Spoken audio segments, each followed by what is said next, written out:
बात सिखाते थे, God the most powerful about is the time। यानी संसार में, इस दुनिया में, इस जहां में अगर सबसे पावरफुल कोई चीज है वो है समय। और एग्जाम्पल मान लीजिए ये आइसक्रीम मैं लिया हूँ, मान लीजिए मानने में क्या है, मान लीजिए मैं ये आइसक्रीम लिया हूँ, इस आइसक्रीम को मैं अपने हाथ में लिया हूँ, अगर मैं इसे यूज करूंगा, अगर मैं इसे खा भी जाऊंगा तो भी खत्म हो जाएगा, अगर इसे हाथ में मैं लिया रहूंगा तो भी आइसक्रीम गल कर खत्म हो जाएगा। यस या नो? यस या नो? तो मेरे कहने का मतलब ये है, because the most powerful about is the time. मैं इसे ये समझाना चाहता हूँ, जो आज हमारे पास समय है, जो आज हमारे पास ये आज का दिन है, लाइफ में भी ये आज का दिन कभी जिंदगी में वापस आने वाला नहीं है। किसी ने क्या खूब कहा है कि बीता हुआ कल कभी लाइफ में वापस नहीं आता है, उसी तरीके से मैं कह रहा हूँ कि बीता हुआ समय कभी जिंदगी में आपके वापस आने वाला नहीं है। तो मेरे गुरु ने एक और बात कहा, the most powerful thing in this world is heart. यानी सोच में कमाल की ताकत है। इंसान अपने जिंदगी में, अपने लाइफ में जो चीज अचीवमेंट करना चाहता है वो अपने लाइफ में हासिल कर लेगा।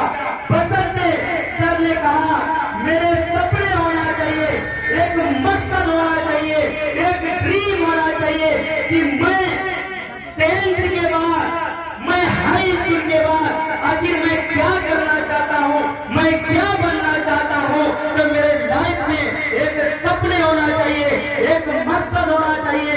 अगर मैं डॉक्टर बनना चाहता हूँ, अगर मैं इंजीनियर बनना चाहता हूँ, अगर मैं आईएएस बनना चाहता हूँ, अगर इस संसार में जो सबसे बड़ी पोस्ट है उस चीज को मैं अचीवमेंट करना चाहता हूँ, तो सबसे पहले आपके दिलो दिमाग में एक सपना होना चाहिए, एक मकसद होना चाहिए, एक लक्ष्य होना चाहिए, एक गोल सेटिंग होना चाहिए कि वाकई में आने वाले समय में मैं भी अपने माँ बाप का एक लाडला लड़की हूँ, मैं भी अपने माँ बाप का एक लाडला लड़का हूँ। जिस प्रकार से इस हिंदुस्तान के सरजमी के अंदर लोग डॉक्टर बनते हैं, लोग इंजीनियर बनते हैं, लोग आईएएस बनते हैं, आने वाले समय में मैं भी एक गरीब बाप की बच्ची हूँ, आने वाले समय में इस संसार में मैं भी आईएएस बन के दिखाऊंगी। आने वाले समय में जो मेरे ड्रीम है, जो मेरे सपने हैं, भले ही गरीब हो, चलती रोटी खाकर अपने माँ बाप के कामों को बढ़ाकर, अपने हाथों को बढ़ाकर उसमें आने वाले समय में इसी स्टेज में अफसर भैया से बेहतर मैं बोल के दिखाऊंगा आपके सामने। ये आपका मकसद होना चाहिए, ये आपके सपने होना चाहिए, किसी का डुप्लीकेट सपने नहीं होना चाहिए। अरे सपने ऐसे बनाओ कि जो साकार हो जाए। और सपने आप सोचते हैं कि मैं आसमान में मैं उड़ूं, ये कोई सपने नहीं है। सपने सपने दो प्रकार के होते हैं, एक काल्पनिक, एक वास्तविक। मेरे दोस्तों और साथियों, मैं आप सभी लोगों को ज्यादा ना बात कह के मैं एक चीज आपको बताना चाहूंगा।